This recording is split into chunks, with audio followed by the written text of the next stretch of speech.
नमस्कार दोस्तों, आप सबका स्वागत है सेहत की बात ब्रेन क्रैश के साथ में। क्या आपको पता है कि WHO के अनुसार भारत में इनफर्टिलिटी का रेट 16.8% है, जो कि आते समय के साथ एक बहुत ही बड़ी समस्या बनता जा रहा है। तो आज हम बात करेंगे इनफर्टिलिटी के ऊपर। इनफर्टिलिटी के ऊपर बात करने के लिए आज हमारे साथ मौजूद है डॉक्टर सुष्मिता बिस्वास शर्मा मैम। नमस्ते। तो प्रश्नों का सिलसिला शुरू करने से पहले मैं चाहूंगी कि मैम आप हमारे दर्शकों को अपना इंट्रोडक्शन दें। नमस्ते, मैं हूं डॉक्टर सुष्मिता बिश्वास शर्मा। मैं एक senior gynecologist and infertility specialist हूं। Previously I was working at Indraprastha Apollo hospital New Delhi. Now I am running my own clinic, gynae and ortho clinic, Sadh Nagar Palam, near Punjab National Bank. तो चलिए अब हम प्रश्नों का सिलसिला शुरू करते हैं, जो कि हमारे दर्शकों द्वारा भेजे गए प्रश्न हैं। सबसे पहला प्रश्न है कि इनफर्टिलिटी क्या है?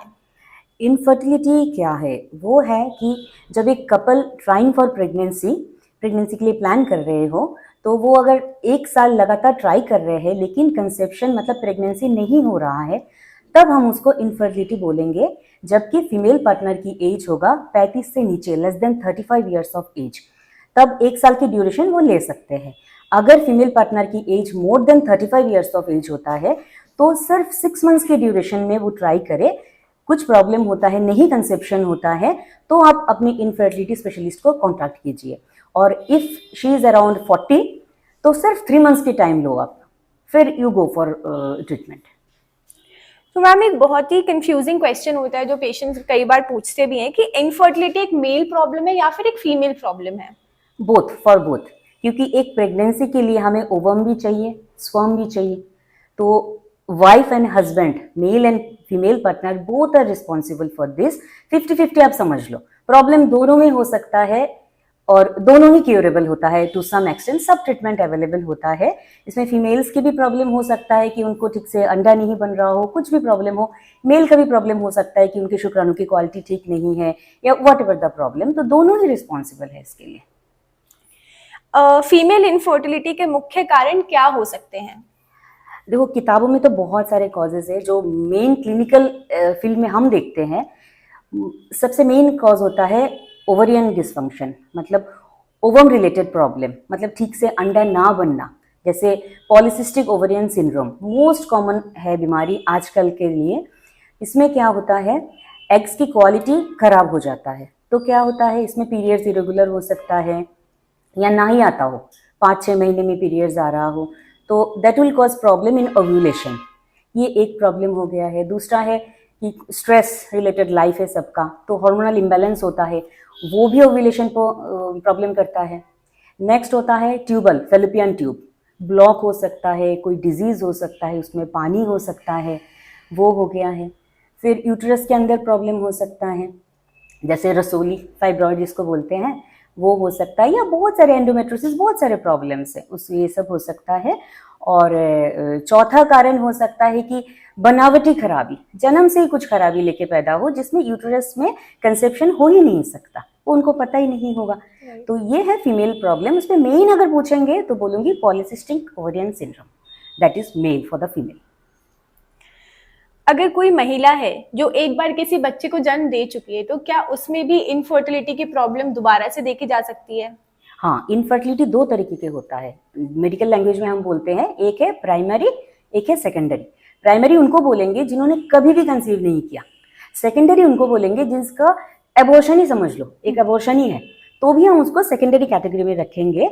और हो सकता है उनको बेबी हो, उसके बाद वो अब जब ट्राई कर रहे हैं, अब कंसेप्शन नहीं हो रहा है। उसके कारण हो सकता है कि पहले जो उनका वजन था अब बहुत ज़्यादा हो गया हो, कोई हार्मोनल प्रॉब्लम शुरू हुआ हो, या ट्यूबल ब्लॉकेज। इसमें फिर मेन होता है ट्यूबल ब्लॉकेज। हो सकता है ट्यूब्स अभी उनके ब्लॉक हो, इसलिए वो कंसीव नहीं कर रहा है। और रिपीटेड, जैसे किसी ने एबॉर्शन किया या वॉट एवर, डिलीवरी के बाद भी ट्यूबल ब्लॉक हो सकता है, कोई बीमारी से भी हो सकता है। तो that is cause of secondary infertility, मतलब एक बार बेबी होने के बाद भी उनको अभी प्रॉब्लम हो सकता है। ये प्रॉब्लम सिर्फ फीमेल को नहीं, मेल को भी हो सकता है। हो सकता है हस्बैंड के स्पर्म में कुछ प्रॉब्लम हुआ हो due to any disease, diabetes हो सकता है।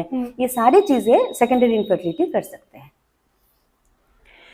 इनफर्टिलिटी का पता कैसे लगाया जा सकता है? बेसिक तो है अवेयरनेस, आपको पता चलना चाहिए कि I am facing some problem, फिर आप अप्रोच करो डॉक्टर को।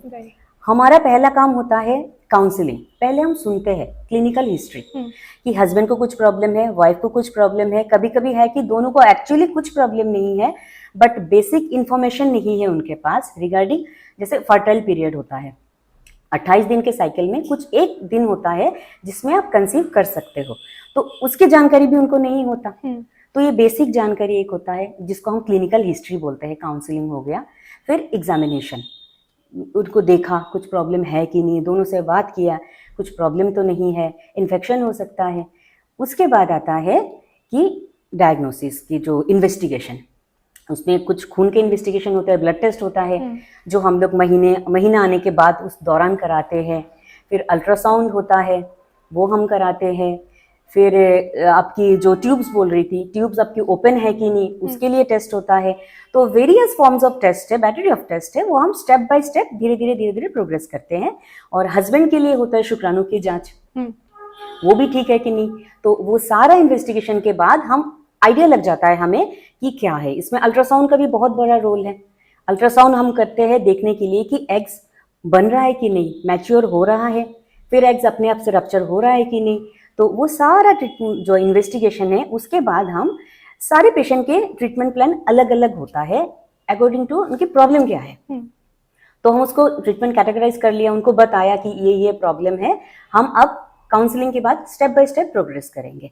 फिर तो investigation is the main part, clinical history investigation, उससे हम डायग्नोसिस बना सकते हैं कि हाँ इनफर्टिलिटी है और प्रॉब्लम की सीवियरिटी, मतलब ये कितना डेंजरस प्रॉब्लम है और कहाँ तक ट्रीटमेंट जा सकता है, वो हमें आइडिया लगता है।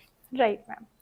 तो अब फिर इन सब के बाद कि हमें क्या प्रॉब्लम है, पेशेंट बोलते हैं कि इसका इलाज क्या है इनफर्टिलिटी का। एग्जैक्टली। पहले तो एक स्ट्रेस बहुत बड़ा फैक्टर है। पेशेंट को पहले काउंसलिंग करके हमें समझाना पड़ता है, साइकोलॉजिकल एक एश्योरेंस देना पड़ता है कि कुछ भी होगा हम हैं, हम ट्रीट करेंगे आपको, आप बस जैसे हम बोल रहे हैं आप ठीक वैसे चलो, ठीक है। तो पहले हम शुरू करते हैं जो वो होता है कि अगर एग्स बनने में प्रॉब्लम है तो हम मिनिमम मेडिसिन से पहले स्टार्ट करते हैं कि उस मेडिसिन कितना वर्क कर रहा है। साथ में हम ब्लड टेस्ट एंड अल्ट्रासाउंड के साथ देखते रहते हैं कि ये जो हमने ट्रीटमेंट दिया इसमें कैसा हो रहा है, हाउ इट प्रोग्रेसिंग। कुछ टाइम हो गया फिर हस्बैंड का भी देखते हैं, हस्बैंड की जो है स्पर्म काउंट कैसा है, उस पर कोई ट्रीटमेंट की ज़रूरत तो नहीं है। तो बोथ पार्टनर के ट्रीटमेंट के बाद हम स्टेप बाय स्टेप जाते हैं 1 2 3 4 करके कि स्टेप 1 मान लो कुछ हुआ नहीं है तो हम स्टेप 2 में गए, ट्रीटमेंट की डोज बढ़ाया, या नेक्स्ट कोई ट्रीटमेंट में गए। तो उसके बाद जैसे मेडिकल ट्रीटमेंट में लग रहा है कि नहीं कुछ नहीं हो रहा है, देन हम लोग proceed for IUI, intra uterine insemination. It's a procedure, उसकी प्रोसीडियर होता है। फिर हम उसके लिए गए, कुछ साइकिल्स IUI हुआ, उसके बाद भी अगर कोई कंसीव नहीं किया या उनकी ट्यूब्स ब्लॉक है, कुछ मेजर इशू है, then you go for IVF। सबको IVF की जरूरत नहीं पड़ता, बहुत लोग मेन बेसिक ट्रीटमेंट के साथ ही कंसीव कर सकते हैं। बात है अवेयरनेस, आपको पता होना चाहिए कि मुझे प्रॉब्लम है तो अब जाओ, तो साथ साथ ही इस सारा चीज़ों की डायग्नोसिस होता है, फिर ट्रीटमेंट होगा। Yes ma'am. और how to prevent infertility? Prevention के एज सच ये है, एक तो अवेयरनेस, दूसरा है लाइफस्टाइल मॉडिफिकेशन और स्ट्रेस। जहाँ पॉसिबल आपकी वर्किंग लोड होगा, सब कुछ होता है, सबके लाइफ में स्ट्रेस होता है, बट आपको उसको कंट्रोल करना है और अपनी लाइफस्टाइल मॉडिफाई करना है, एक healthy lifestyle, body weight maintain करना। Obesity is the main cause जहाँ पे सारे हार्मोन्स की प्रॉब्लम स्टार्ट होता है। तो आप अपनी बॉडी वेट मेंटेन करो। एडिक्शन, स्मोकिंग हो गया, ड्रिंकिंग हो गया है, वो सारा चीज़ें आप जितनी कम कर सकते हो वो ज़्यादा अच्छा है। प्लस ये है कि आपको पता होना चाहिए कि हमारा लाइफ का प्लान क्या है। कुछ अनवांटेड प्रेगनेंसीज हो जाते हैं, दैट लीड्स टू इन्फेक्शन और समथिंग एल्स।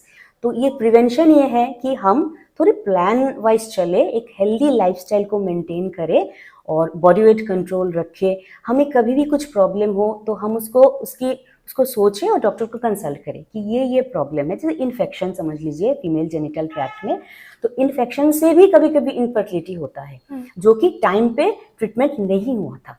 तो वो सारे चीज़ें हैं जो आपको स्टेप बाय स्टेप मैनेज करना है। तो इनफर्टिलिटी एक्चुअली प्रिवेंटेबल, क्यूरेबल, कुछ भी बोलो, हमें अवेयरनेस चाहिए। तो कुछ भी ट्रीटमेंट आजकल अवेलेबल है। तो मतलब आपको बेबी चाहिए तो बहुत ट्रीटमेंट अवेलेबल है जिससे आप फैमिली अपना कंप्लीट कर सकते हो। Right ma'am.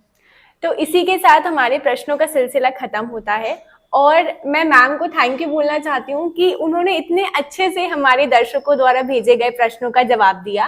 और अगर किसी भी हमारे दर्शक को मैम की जरूरत हो तो वो मैम को बिल्कुल कंसल्ट कर सकता है। और इसी के साथ आज का हमारा टॉक शो खत्म होता है। धन्यवाद।